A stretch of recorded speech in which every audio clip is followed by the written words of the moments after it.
그러니까 이게 막말과 망언하는 것도 상당히 문제지만 집권여당 최고위원의 말이 희화화되는 게 저는 더 문제라고 보여지거든요. 그러니까 우습게 보이는 거예요. 그러면 정말 국정 운영하기가 너무나 힘들어요. 본인들은 많은 뭐 긴밀한 논의를 통해서 좋은 아이디어라고 생각해서 내놨는데 국민들은 그걸 비웃기 시작한단 말이에요. 그 조롱하고. 조수진 최고위원 말씀하시는 거죠? 네. 그러니까 뭐 어제 뭐 많은 얘기를 들어보면 뭐 밥 2개 먹으면은 뭐 취직시켜 줄 거냐, 밥 3개 먹으면 집 한 채 줄 거냐, 뭐 이런 희화화되는 얘기 패러디들이 많이 돌아다니더라고요. 네.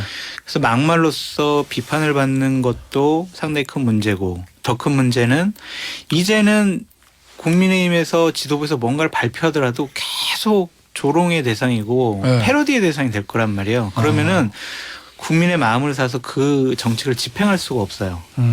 그러니까 저는 그게 더 큰 문제라고 봤어요. 근데 김태현의 정치쇼.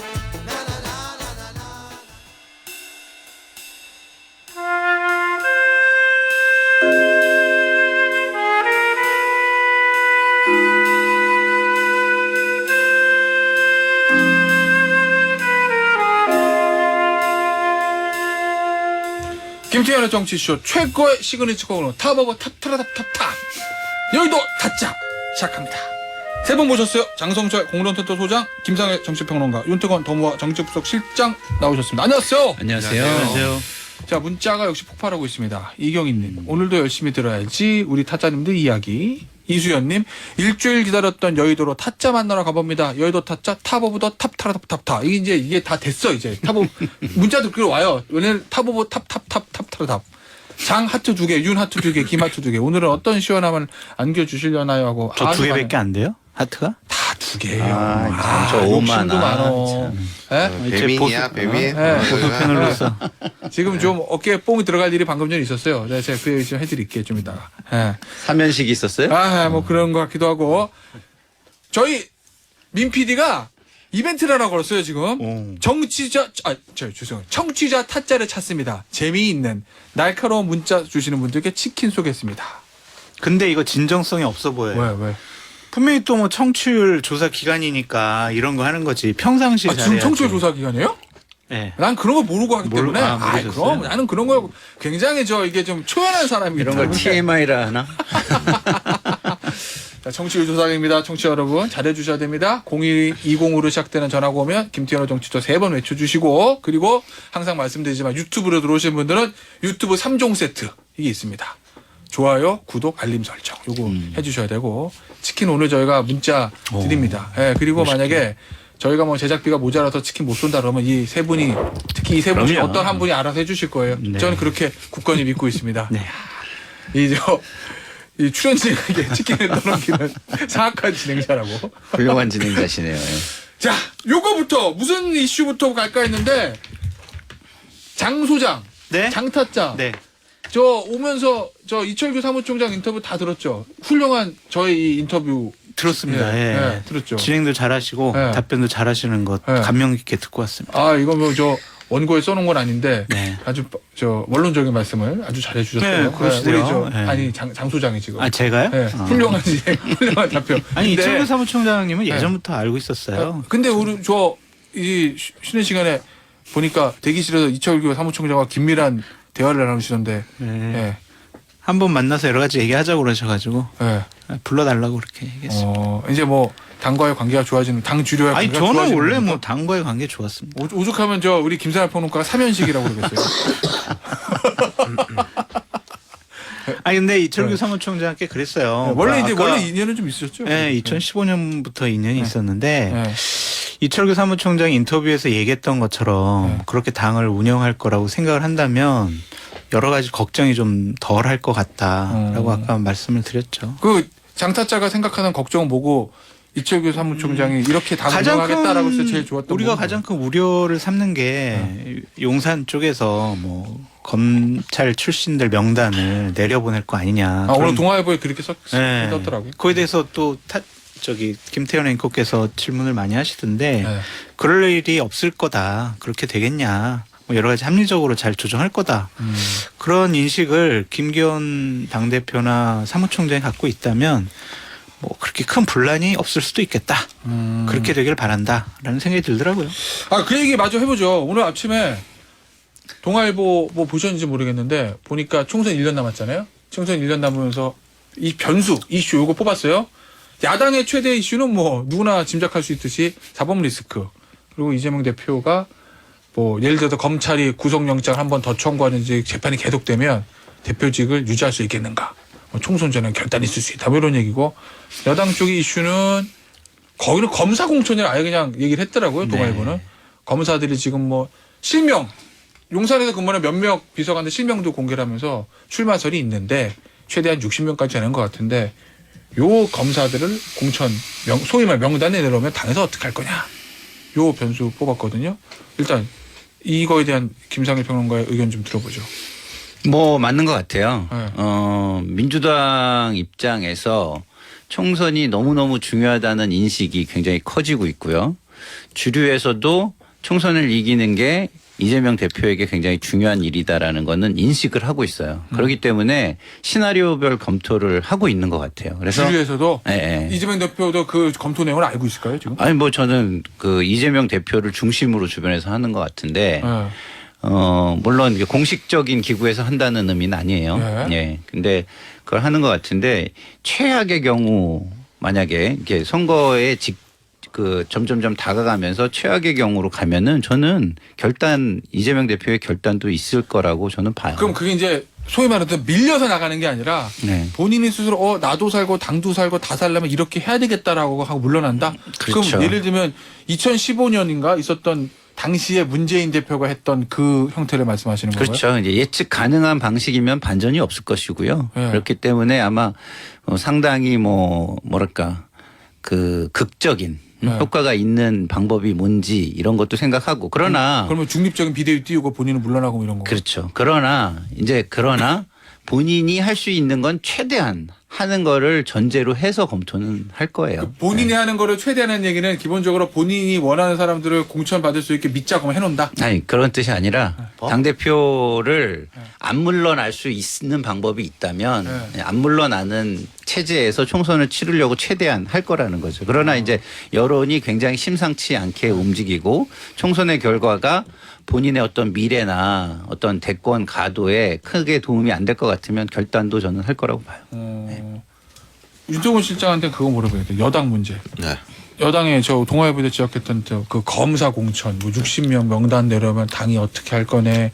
근데 뭐 그 기사를 보면 여권 관계자는 아무리 그래도 최대 10명 넘지 않을 거다. 당이 그렇게 만만한 조직이 아니다라고 얘기했다는 여권 관계자의 말에 보도도 있었고 이철구 네, 사무총장은 원칙대로 하겠다는 입장인 거고. 네. 원칙이 뭔지는 모르겠지만은 네. 그러니까 이런 거 아니겠어요? 이게 분란이 일어날까봐 네. 지난 전대 때 당정 일체가 강조됐던 거잖아요. 네. 보세요. 과거 제왕적 총재 시절에는 당정 분란이라는 게 없어요. 한 그렇죠. 몸이니까 뭐 분란이 있어. 뭐 소소하게 사람들 사이에 이게 있겠지만 당청 분리가 되면서부터 이른바 분란이라는 게 생기고 박근혜 전 대통령은 공천 불법 개입으로 이제 실형까지 산 거 아니겠습니까? 근데 다시 일체가 되면은 그런 분란이 생길 것이 없다. 부당한 개입을 한다는 거는 누가 저항을 할 때 그걸 힘으로 누른다는 뜻이잖아요. 저항이고 말고가 없으면은 분란이 없는 거잖아. 뭐 그런 포인트가 하나가 있을 것이고 두 번째는 다 윤 대통령 지지율에 달렸다고 봐요. 대통령 지지율이 높으면은 뭐 60명 아니라 100명이라도 보내주세요라고 할 것이고 보십시오. 자, 우리가 지역구가 253곳인가? 전국에 253곳인데 어느 당이나 마찬가지인데 지역구도 세 가지로 나눌 수가 있어요. 뭐 대강 보내도 될 만한 곳, 네. 무소속이 나가더라도 돌아올 곳, 네. 힘든 곳, 잘 해보면 해볼 만한 곳. 그러면은 60명이 힘든 곳하고 잘 해보면 해볼 만한 곳에 오겠다라고 하면 박수 칠 거예요, 당에서. 근데 그게 아니라 60명인지 10명인지가 누가 나가도 될 곳에 네. 내려간다. 그런 분란이 발생하는 거죠. 그리고 우리가 이게 그러니까 이거 지금 말하는 건 전 별로 소용이 없고 제가 이렇게 말씀드린 거는 대통령 이런 경우의 수들이 있다. 이 경우의 수를 인지하고 보시면 훨씬 흥미로울 거다. 그런 지주에서 말씀드린 거죠. 그리고 이게 지금 우리 윤 실장이 잘 얘기해 준 게 지지율에 진짜 달려 있는 게요. 지금 검사 공천이라는 표현을 쓰잖아요. 근데 이 표현은 사실은 정확하게 얘기하면 맞지 않아요. 검사 공천이 의미하는 거는 지지율이 낮은 상황에서 만약에 하면은 그게 독선, 독주, 일방통행 이런 걸로 비춰지는 거거든요. 지지율이 높은 상황에서는 윤 실장 말한 대로 당에서도 대통령의 어떤 후광 후광. 효과 이거를 원하니까 그걸 최대한 활용하려고 하겠지만 지지율이 낮은 상황에서 그런다? 이건 완전히 대통령의 독주, 독선으로 보이는 거죠. 예. 이건 제가 장타자한테 꼭 물어봐야 되겠어요. 왜냐하면 이 두 분과 달리 장타자는 여당에서 청와대의 공천 명단과 그걸 저항하려는 당대표야. 이거를 몸으로 겪어봤던 사람이잖아요. 2016년 총선 때 소위 말해서 그때 뭐 장타자 그 관련 책도 썼었죠 예전에. 네, 네. 당시에 박근혜 당시 대통령은 현기한 정무수석을 통해서 원하는 진박 공천하려고 했고 그때 김무성 대표는 좀 막아보려고 하다가 옥새 들고 옥새는 뭐 나르샤. 여의도 있다고 하지만 어쨌든 영도로 내려갔고 그 분란들. 그때랑 지금이랑 분위기가 좀 다른 부분이 뭐냐면 예. 지금은 이제 일단 그때는요 대안이 없이 나 저 사람들 친박 아니니까 너무 싫어. 쟤네들 잘라 공천 주지 마. 이거부터 시작이 됐어요.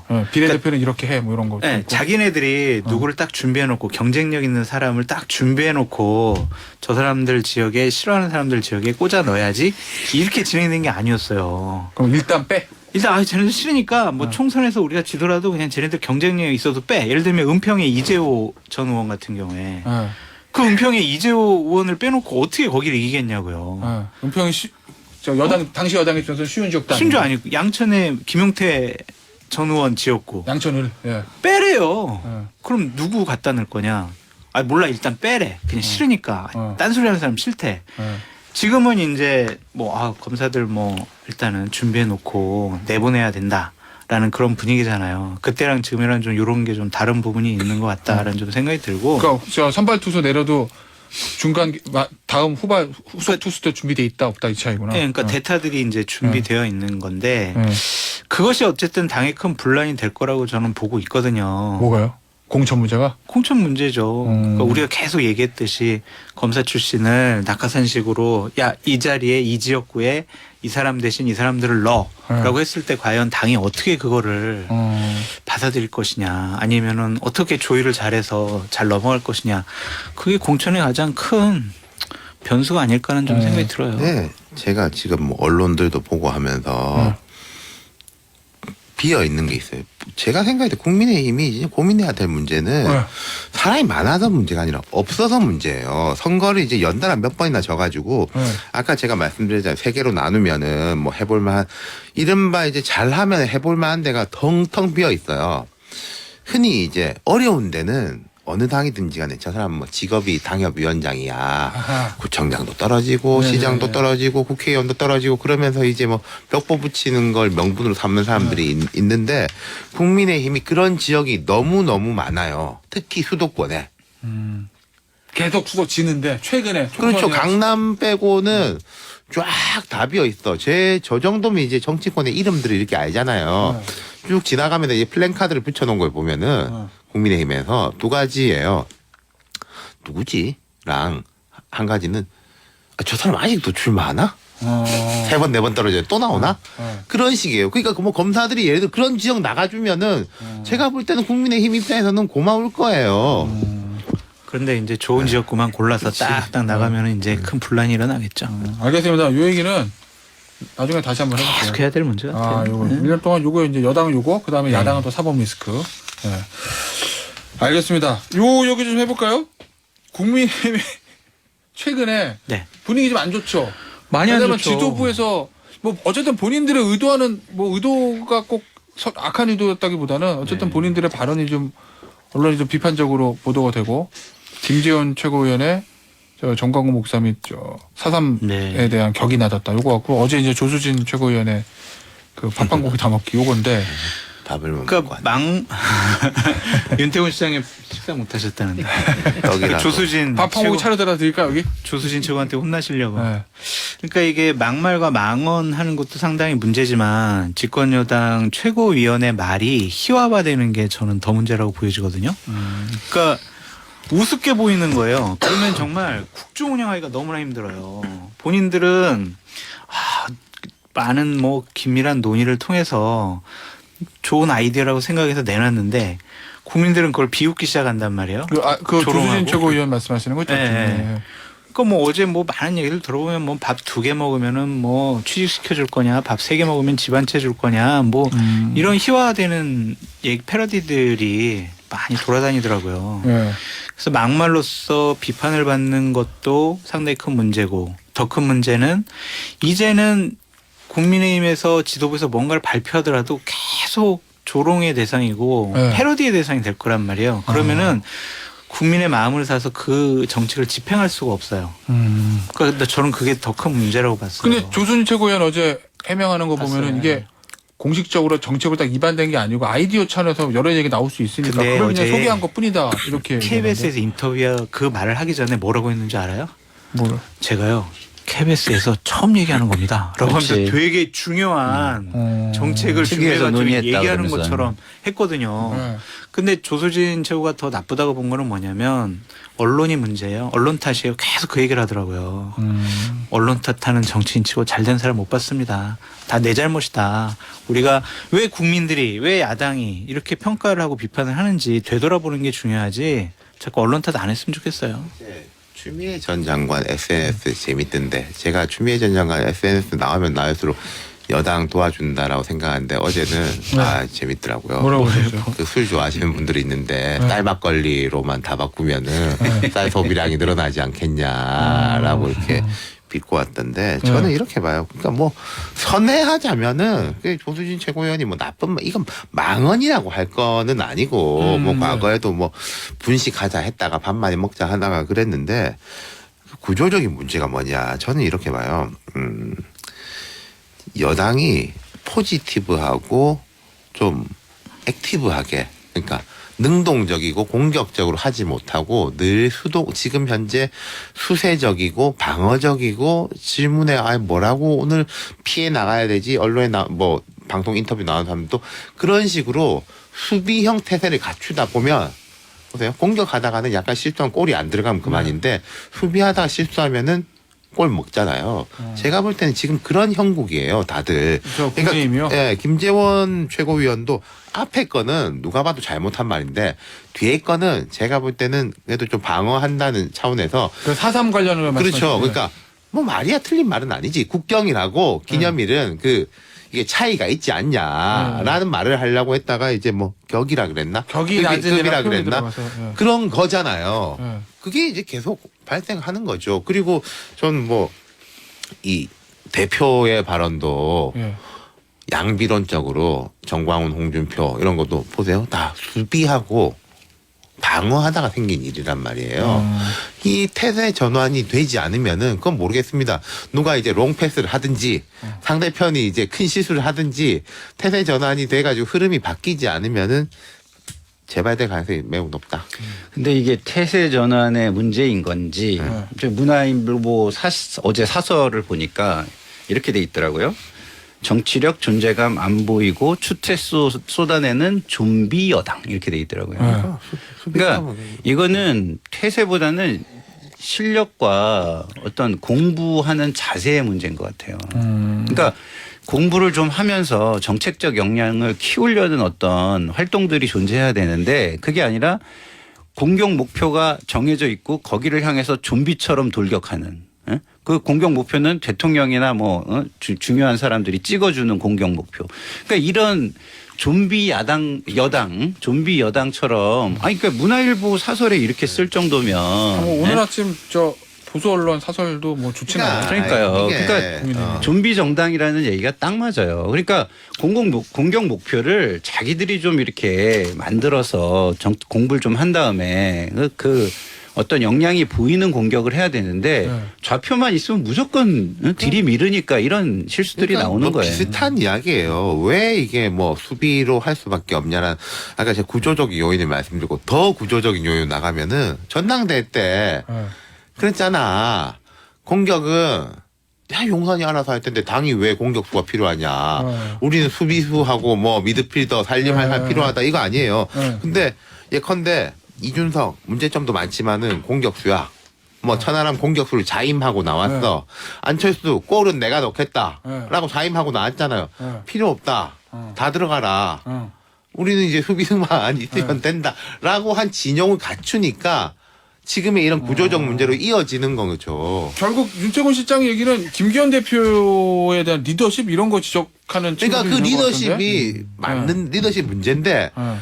이 리더십이 문제일 수밖에 없는 구조는 구조 이미 그 자체가? 앞에 배태돼 있다는 거죠. 어떻게 리더십이 평가하세요, 처음부터 좀 있다.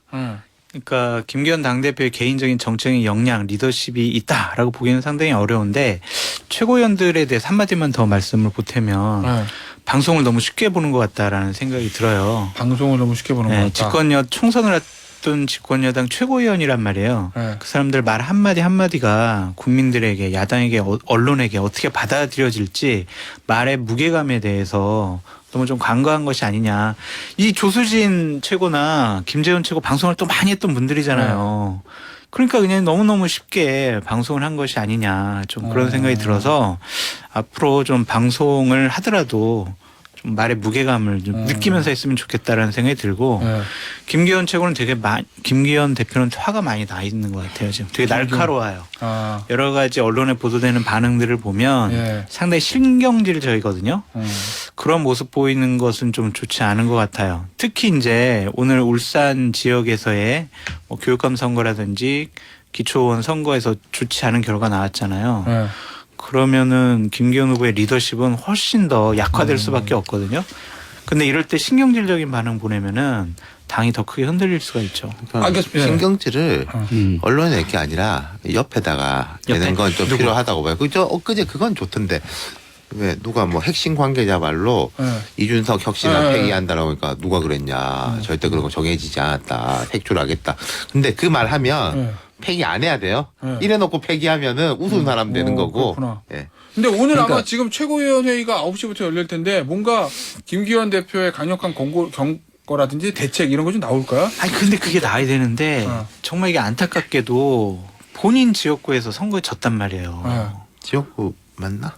이채익 그러니까 울산, 울산. 네. 울산. 지역구는 아니고 네. 울산 지역. 네. 울산 지역에 선거 졌단 말이에요. 거기 선거가 있다 텃밭인데. 해볼고. 예, 알겠습니다. 근데 그게 이제 말의 권위가 약화될 수밖에 없죠. 난 잠타자가 의원들이 국민의힘 지도부 의원들이 방송의 무게를 알아야 된다. 말 조심해서 해야 돼. 이 취지잖아요. 그 얘기 들었더니 갑자기 생각나는 말이 있었어. 김상현 평론가한테 물어봐야지. 네. 저 국민의힘 총선 지면 대통령이랑 김건희한테 감옥 갑니까? 아유, 총선 지면 감옥 가는 건 아니고요. 대선 이제 지면? 안민석 의원 대선 지면? 네? 뭐라고? 대선 지면? 대선 지면. 근데 어쨌든 네. 이게 뭐 감옥을 갈지 안 갈지는 모르지만 네. 어쨌든 뭐 그냥 끝날 일은 저는 아니라고 생각해요. 대선에 지면은 그냥 끝날 일은 아니라고 생각하는데 그래서 그 얘기를 지금 그렇게 한다는 거는 굉장히 부적절하다고 저는 생각을 하고요. 안민석 의원이요? 예. 네. 그리고 저는 김기현 대표로 다시 돌아가서 얘기를 하면 우리 장 소장이 얘기 잘한 것 같은데 지금은 신경질을 이렇게 내는 모습을 보일 때가 아니라 단호함을 보여줄 때예요. 단호함. 단호함. 예. 지금 보면 김기현 대표가요. 우선 제가 느끼기에는 투명인간 같기도 하고 그 여의도 윤석열 의원실 보좌관 같기도 하고 어이구. 그런 느낌이에요. 그러지 말고 당대표로서의 단호함 이걸 좀 보여줄 필요가 있다. 제가 다시 이런 생각이 안민석 들어요. 의원으로 돌아가면은 예. 안민석- 점유율을 차지하기 위한 이 놀라운 신경전. 민주당 의원들이 너무 언어에 인플레이션이 심해요. 그냥 계속 탄핵 얘기 아니면은 무슨 뭐 감옥 이렇게 해가지고 민주당이 득점할 수 있다라고 생각하는 건 착각이다라고 말씀을 득점 드립니다. 못하죠. 우리 정치의 안타까움인데 제가 요새 보면은 너만 그냥 믿는다? 느낌적 느낌이 있어요. 아. 민주당에도 곧 터지겠구나라는 느낌적 뭐, 느낌이. 뭐. 아니 국힘이 계속 지금 이러고 있으니까 알겠습니다. 민주당에도 곧 터지겠구나. 2650님께서 유 실장님은 일부러 광고 나올 때 멘트 하시는 건가요? 매번 끊어지는 말에 궁금해 천연병을 못합니다. 진짜 희한하게 문자한테 많이 걸려. 맞아, 절단신고. 어. 예.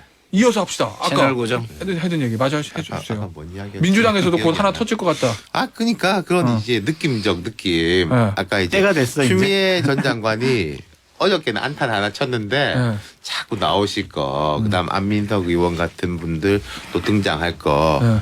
그리고 이제 후쿠시마 뭐 간다는 거 네. 기억하실지 모르겠는데요.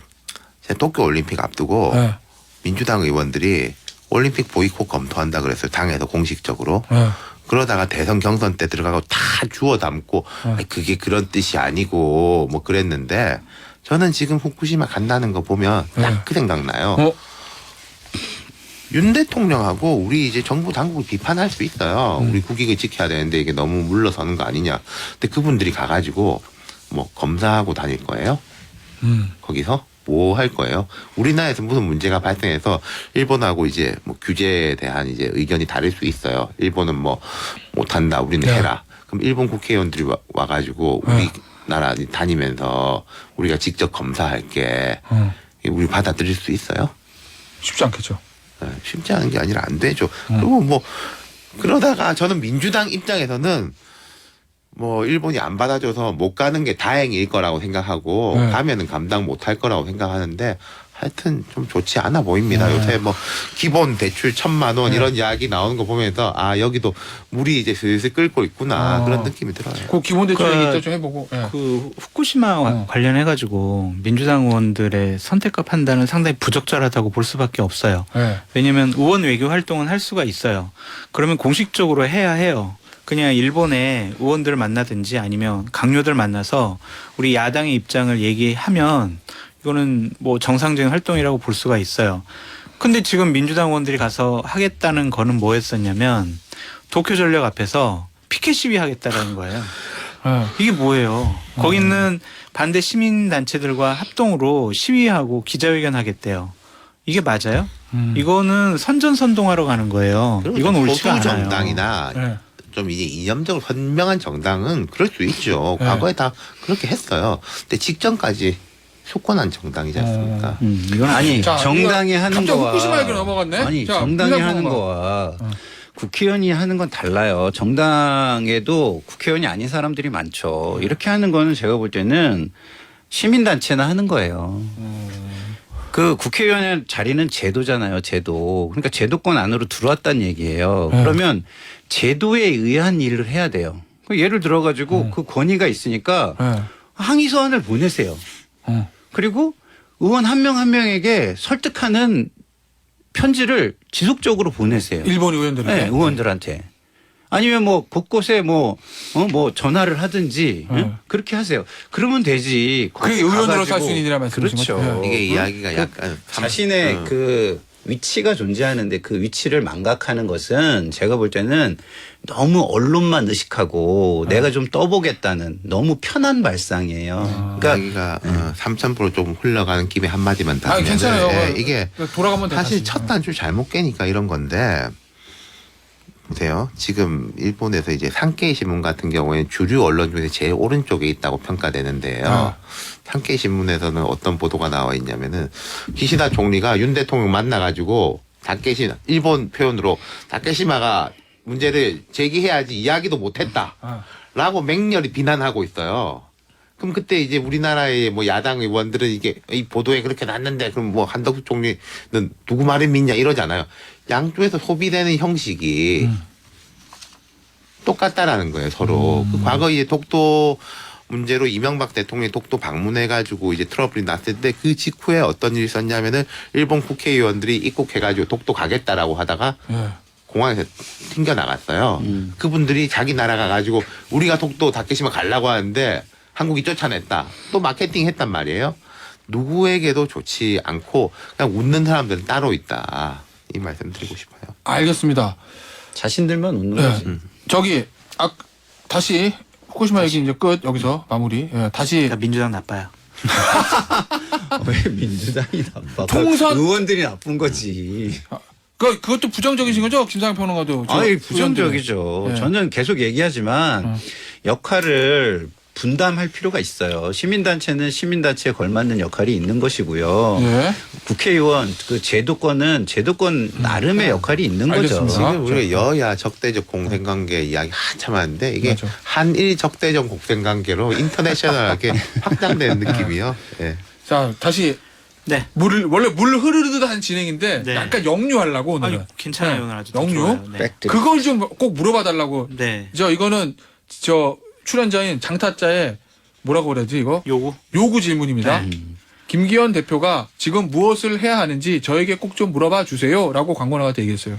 제가 이제 경험했던 건데 네. 저 이제 언제요? 당대표 부실장 할 때 예전에 김무성 대표 때 제가 당에 그 좀 정치 경험이 많고 당직자 생활을 오래 한 선배들이 있었어요. 네. 그분들 네 분을 해서 레드팀을 만들었어요. 어. 그래서 모든 사안에 대해서 다 부정적인 입장에서 우리가 무엇을 잘못한 것에 대해서 지적을 하는 그런 페이퍼를 매일 좀 올려라. 네. 그래서 그거는 대표에게 직접 전달을 하겠다.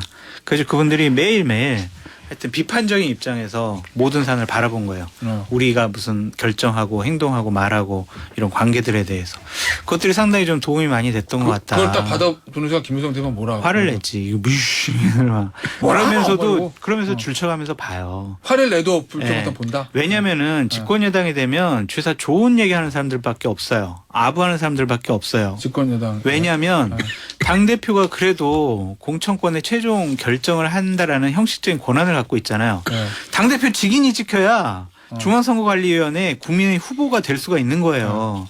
그렇기 때문에 와서 다 좋은 얘기만 해요. 안 좋은 소리 안 해요. 근데 지금 김기현 대표한테는 그게 필요한 것 같아요. 누군가가 비판적인 얘기로 그런 관점으로 조언을 해줄 수 있는 공식적인 자리. 그러니까 비공식적으로는 가서 못해요. 네. 그러니까 당직자들은 비판적인 목소리를 낸다고 해서 잘리지는 않으니까 좀 노련한 사람들이 있거든요. 네. 그 사람들 그런 팀을 좀 구성하는 게 좋지 않을까라는 레드팀? 생각이 듭니다. 네. 알겠습니다. 그러니까 청취자분들도 뭐 잘 아시겠지만 이스라엘에는 텐스맨이라는 게 있다는 거 아니에요? 텐스맨? 저 잘 모르는. 텐스맨이 뭐냐면 10번째 사람이라는 뜻인데 텐스맨? 텐스맨이라고 10번째 사람이라는 건데 90%가 당의 네. 의견이 90%가 한 방향으로 가면 10번째 사람이 그거를 뭔가 논리를 다 동원해서 무조건 반대하게 돼 있대요. 아하. 그래서 생각을 해보는 거예요. 무조건 반대를 하는 한 거예요. 이 번 사람의 브레이크를 역할은. 잡고 가는구나. 그렇죠. 네. 네. 그래서 좋은 저는 네. 정당들이 이 텐스맨 제도를 공식적으로 도입했으면 좋겠어요. 민주당에도 레드팀 필요합니까? 그러니까 레드팀은 좀 더 굉장히 네. 힘든 거예요. 왜냐하면 각각의 각 단위별로 정보를 입수해야 되고 네. 그거에 대한 보고서를 작성해야 되고 그게 대표에게 도달해야 되고 이런 거는 시스템으로 구현하기가 굉장히 쉽지 않다고 보고 좀 더 간단한 건 저는 텐스맨이라고 생각해요. 알겠습니다. 요거 다음 얘기 요거 좀 해보죠. 이 신평 변호사 저도 한번 인터뷰를 했었는데 윤태곤 실장한테 물어봐야 되겠다. 신평 변호사가 SNS를 통해 글을 하나 썼습니다. 내용은 총선 승패는 중도층 수도권 표심이 결정한다. 그런데 윤석열 정부는 30% 자기 지지층을 향한 구애에 치중한다. 달콤한 늪이다. 검사 출신 수십 명을 총선에 공천시키려 한다 말이 있다. 이러면 내년 총선은 어렵고 윤 정부의 단명을 재촉할 수 있다라고 주장했는데 네. 뭐 그때는 뭐 그러려니 했습니다. 그런데 이용 의원이 이틀이 지나서 본인 SNS. 근데 이용 의원은 지난번 최고위원 선거 때 컷오프 되긴 했지만 후보 때부터 대통령 수행실장 했던 비례대표 초선 의원입니다. 이용 의원의 SNS입니다. 대통령에게 멘토가 없는데 신 변호사가 멘토를 가장한다. 그 누구도 부여하지 않은 멘토 호칭은 없어요. 변호사의 사견을 훈계하듯 발설한다. 사심을 품고 철새처럼 행동한 거 아니라고 믿고 싶다. 이제 그만 변호사의 본업, 헌법합조의 소명과 시인의 역할에 충실해달라. 더 이상의 윤의 멘토, 신평발 창작물을 두고 보지 않겠다라고 했는데 네. 요거 흐름 어떻게 봐야 돼 이거? 제 개인적으로는 이제 신 변호사 다 뭐 만말이던데 네. 맞는 말, 네, 맞는 말? 말이던데, 근데 맞는 말이냐를 제외하고 구조적으로 보면은 되게 흥미로워요. 네, 그래 그 구조적. 뭐신 변호사는 이런 정치적인 이야기를 여러 번 한 분이지 않습니까? 네. 그리고 이용 의원은 아까 컷오프 이야기도 하셨지만은 주호영 원내대표 시절에 갑자기 이 총장에서 주호영 원내대표를 저격했었죠. 아 그때 그랬구나. 그 네. 무슨 이슈였죠? 뭐 한 번 있었는데 기억에 예. 뭐, 저격했었어요. 뭐 야당하고 뭐 너무 온화하다는 건가 뭐 하여튼 뭐 그런 거였을 거예요. 예. 그게 이제 이용 의원 개인의 것이겠냐, 뭐 누구들의 의견을 모아서 앞장선 거 아니겠냐라는데 지금도 그런 느낌이라는 게 문제인 거죠. 그리고요. 아 그러면 제가 이제 누군가가 여러 번 말씀드린 건데 구조적으로 지금 이제 국민의힘의 문제들은 이용 의원 이러는 걸 하잖아요. 그럼 이용이 잘했네 못했네가 아니에요. 다들 뭐로 생각하냐면은 윤핵관으로 생각하고 용산으로 생각해요. 제가 뭐 실체는 모르겠습니다만은 그 프레임이 그렇게 형성돼 있어요. 그러니까 그 사람 누가 뒤에서 이용을 내세운다고 해도 그 사람이 가려지지가 않아요. 오히려 더 크게 확장된다. 이 이야기를 드리고 싶고 두 번째는 심평 변호사가 제가 볼 때 과거에 부적절한 말씀들을 하셨거든요. 뭐 신당 안철수 의원이 어쩌고 당선되는 그다음 뭐 안철수 공격 뭐 대선 주자가 나오면 안 되고 김기현 훌륭한 사람 그때는 가만히 있더니 지금 이거 쓴소리 하니까 등장하는 거잖아요. 근데 그러니까 제 이걸 이 누구야 이용의 뜻으로 안 보게 되는 게 제일 문제인 거란 거죠. 사주받았다. 아니 이게 되게 안 그런 좋은 프레임. 게 정치권에 굉장히 안 좋은 이 메시지가 가는 게 우리 국민이 2023년에 차지철을 다시 보고 싶겠어요? 누가 그렇잖아요. 차지철이에요? 아니 지금 그런 이미지 아니에요? 거의? 이미지가 네? 개인 사견으로 정리합니다. 아니 저희가. 그러니까요. 네. 어쨌든 그런 모습을 다시 보고 싶어 하지 않죠. 근데 그런 모습을 보이고 그게 용인되고 효과를 발휘한다면 너도 나도 차지철이 되려고 들 거 아니에요. 그게 정치의 퇴행이죠. 알겠습니다. 장타짜는 할 얘기 없죠, 여기에 대해서. 저는 억울해요. 왜요? 심평 변호사가 했던 얘기 제가 계속해서 해와가지고 네. 보수 참칭 패널이라는 소리를 들었잖아요. 네. 근데 이렇게 하지 않으면 내년 총선 어렵다니까요. 거듭 말씀드리지만 자꾸 중도로 가야지 네. 왜 자꾸 지지층만 바라보는 정치를 해요. 어. 상당히 옳은 말을 했는데 이용 의원 같은 사람 때문에 근데 참 퇴색이 됐다라고. 근데 나는 그냥 궁금한 거는 예를 들어서 심평 변호사가 뭐 글쎄 뭐 정치를 하실 건지 아닌지 제가 모르겠는데 어쨌든 본인 얘기를 한 거잖아요. 그 말이 장 소장은 장타짜 맞다고 보는 것도 아니다라고 생각하는 사람이 있을 거니까. 아 이거 네, 시각이 네, 다. 네. 근데 뭐 이용 의원 개인의 주장이든 아니면 우리 윤타짜가 뇌피셜을 돌려서 어떤 뒤에 배우가 있든 간에 그냥 무시하고 넘어가면 되지 굳이 이렇게 확 쏘는 이유가 뭘까? 이 단어가 마음에 걸렸던 것 왜냐면 같아요. 이러면 더 이게 언론에 보도가 되고 커지잖아요 일이. 심평 변호사의 말 중에 네. 윤핵관들이나 용산에서 기분 나빠할 단어가 있어요. 뭐요? 윤 정부의 단명. 재촉할 수 있다. 선거 지면 네. 그러니까 내년 총선 어렵고 윤 정부 단명 이렇게 얘기했거든요. 네. 이건 되게 민감한 반응할 수밖에 없는 상황이죠. 그러니까 예를 들어서 여기 반박을 하려면요. 제가 볼 때는 이렇게 하면은 지지율이 높아지고 이렇게 해도 당신이 이건 우려하지만은 우리는 이렇게 해도 지지율이 높아지고 총선도 이기고 대선도 이길 수 있다라는 걸 보여줘야 되는데 뭐 감히 뭐 멘토라고 하고 그런 식으로 반박하는 거잖아요. 지금 보면은 그 말을 하는 사람은 아무도 없어요. 이대로 하면 네. 아 잘하고 있다 우리 용산도 잘하고 있고 당 대표도 잘하고 있고 당정 일체니까 잘하고 있어가지고 이대로 하면 다 이긴다. 아무도 그런 말 안 하잖아. 알겠습니다. 그러니까 국민의힘의 텐스맨 제도를 도입해서 장성철 소장을 텐스맨으로 데려가면 돼요. 저는 정치 안 합니다. 네. 아, 그 정치는 아니지, 그거는. 이거 좀 여쭤볼게요. 다음 주제. 양곡법 거부권. 아니 이게 양곡법을 거부권하는 게 옳다 그러다. 양곡법을 법안 찬성 반대. 이거는 저희가 논의할 건 아니고 저는 이게 궁금하더라고. 양곡법 거부권 처음 이제 된 날 언론의 평가들이 양세력의 충돌이라는 거잖아요. 그러니까 예를 들면 민주당의 입법 폭주, 앞으로도 계속 저 노란봉투법이니 간호사법이니 또 뭐 네. 있지? 그 다음에 또 뭐 있는데 네. 방송법이니 올라올 때마다 민주당의 본회의를 직접 올려가지고 의석으로 밀어붙여서 법안을 통과시키면 민주당 입법 폭주, 네. 그럼 대통령의 계속 거부권 남발. 이게 부딪히면 총선 때 누가 이기냐?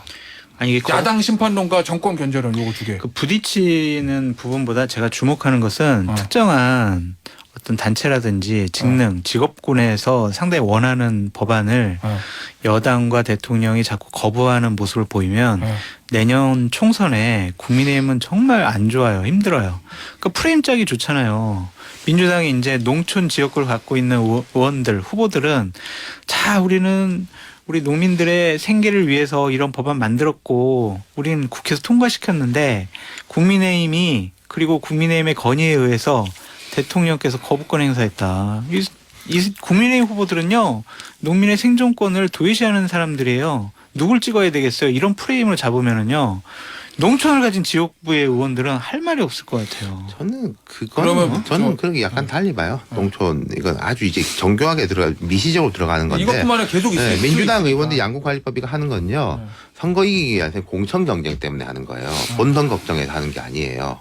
호남에서 공천 문제 때문에 하는 거고 그리고 그럼 이 양곡관리법에 국한하면 이거가 선거에 저는 국민의힘한테 그렇게 불리할 것 같진 않다. 농촌 지역에 아니 그러니까 예를 들어서 TK 지역의 농촌 지역에서 이거 보고 민주당 뽑는다? 그렇진 않을 거예요. 아니 다른 충청도라든지 아니면 강원도라든지 그런 지역이 조금 뭐 그러니까 호남하고 영남은 상관이 없지. 쌀이 없기 때문에 저도 이거에 대해서는 우리 장 소장하고 의견이 좀 달라요. 민주당에는 좀 제가 좀 쓴소리를 할 수밖에 없는 게 이게 기본적으로 내용에 따라 달라지는 거지 거부권을 행사했느냐 안 했냐에 따라 달라지는 건 전 아니라고 보거든요. 그건 정치적 프레임이에요. 양쪽 정당에서 원하는 정치적 프레임일 뿐이고 거대 야당 그다음에 그렇죠. 대통령 뭐 이렇게 여야의 그 프레임 싸움일 뿐이고 내용을 봐야 되는데 양곡관리법은요 사실은 이건 정책적 사안이에요. 여야가 그냥 그 국회 여의도에서 정치적 합의를 통해서 해야 될 일이지 법으로 할 일이 저는 아니라고 봐요. 제가 재정 굉장히 오래 했잖아요. 재정으로 이런 식으로 하기 시작하면은요 모든 분야를 다 이렇게 해야 되고 재정의 효율성은 사라지고 경직성만 굉장히 커지는 거예요. 지금까지 농심이 악화가 되면은 국가가 그거를 안 사줬나요? 쌀을? 다 사줘 왔어요. 예? 단지 그 수준의 차이만 있었던 거고 그 수준의 차이는 정치적 합의에 의해서 하면 되는 거예요. 이거를 근데 법에 의해서 일방적으로 다 사준다? 다 사주면 안 될 때까지 다 사준다? 그러면은 그 재정을 효율적으로 써가지고 국민을 위해서 경제를 위해서 써야 될 돈이 없어지는 거잖아요. 그걸 못하는 것 자체가 정치 실종이에요. 법으로 한다는 거. 그리고 이런 행정 권력의 그 범위까지 입법 권력이 다 장악하겠다. 그러면 이거는 행정 권력에 대한 투표가 있었잖아요. 그게 대통령 선거였는데 행정 권력을 새로운 권력에게 준 거잖아요. 정권이 바뀌었잖아요. 그러면 뭔가를 해보게 좀 놔줘야 되는 부분이 있는데 법을 통해 가지고 행정 권력의 방향을 다 입법 권력이 정해줘. 그러면 나중에 프레임이 입법 독주 이렇게 가고 행정 권력에 대한 어떤 뭐랄까 대선 불복 이런 프레임으로도 갈 수 있어요. 잠깐만요. 이 민주당의 오래된 25년 권리당원인 우리 김상일 평론가는 민주당이 요 양곡관리법 밀어붙인 걸 잘못했다. 그러니까 내용에 따라 다르다는 거예요. 이런 법을 취지고 밀어붙이는. 이 신한국당 동시일기 장성철 소장은 이거 거부권 너무 많이 쓰면 안 좋을 것 같은데 요거 우린 정말 균형 잡힌 시사다. 제가 두 가지 이야기를 하고 싶은 게 첫 번째 좀 공자님 말씀을 하자면요. 탄핵이나 거부권 이런 거는 평소에 등장하는 제도가 아니에요. 되게 비상사태를 대비해서 법에 만들어 놓은 거거든요. 그렇지. 정말 안 될 때는 일상적으로 이런 하면 것도 뭐 행정부는 이렇게 하고 입법부는 이렇게 해라라고 급할 때 써라고 한 건데 자꾸 이게 등장해요. 그게 안 좋다. 그리고 거대 정당이 밀어붙이더라도 과거에는 오랫동안 수기를 하고 숙려도 하고 모양도 갖춘 다음에 최종적으로 밀어붙여. 그래 그 정치적 책임을 미치는데 이거 보면은 별로 싸우지도 않고 후딱후딱 넘어가. 그렇지. 이게 첫 번째 문제고 두 번째는 그러니까 민주당이 밀어붙여서 법 통과시키는 거나 대통령실에서 거부권 행사하는 거나 너무 쉽게 한다 이런 그렇죠. 취지인 물론 거구나. 거부권이라는 거는 밀어붙이면 나오는 거니까 선후 관계가 있는데 그리고 두 번째는 양곡법의 내용을 따라 이게 자꾸 반복되면 다음 대선이라는 게 국회 심판이냐 윤석열 정부 심판이냐 둘 중에 하나거든요. 다음 총선에. 그러니까 그게 궁금한 국회 거예요. 심판은 민주당 심판인데 이거 자꾸 하면요. 제가 볼 때는 윤석열 심판보다 국회 심판에 대한 이미지를 높여주는 거예요. 우리 정치가 되게 안타깝게도 힘 있는 놈이 쓴다. 이거를 이게 싫어하잖아요. 일을 잘 못하니까 대체적으로. 힘 있는 놈이 저쪽이라고 보여줘야 되는데 우리가 힘 있는 쪽이야라는 걸 자꾸 보여주면은 심판의 소지가 높아지죠. 그러니까 민주당은 그게- 나쁜 게, 그러니까 문재인 정권에서 이 법안을 민주당 의원들이 발의를 했는데 홍남기 당시 기획재정부 안 장관은 된다고 똑같은 논리로 그냥 반대를 했어요. 그러니까 제가 자꾸 왜 국민의힘에게 결론적으로 총선 때 안 좋을 거라고 생각을 하냐면 농민단체 뭐 40여 개 단체가 이 법안 반대해요라고도 했지만 그냥 농사를 짓는 분들은 그냥 민주당이 프레임을 잡으면은 거기에 넘어갈 수밖에 없다라고 좀 보여지거든요. 그럼 노란봉투 예를 들면 법이 간호사법 다 그렇다는 간호사법 거예요? 같은 경우도 간호사들은 간절히 원하는데 어. 다른 뭐 의사들은 반대하잖아요. 어. 근데 안 됐어. 그러면은 간호사들은 분노를 하는 거예요. 그 일종의 갈라치기에 네. 당할 수도 있다 네. 이런 취지구나. 그러면은 전국에 있는 간호사들은 아니 우리가 원하는 법안 통과도 자 안 그러면 시켜준 이게 거부한. 계속되면 장소장은 국민에게 불리하다.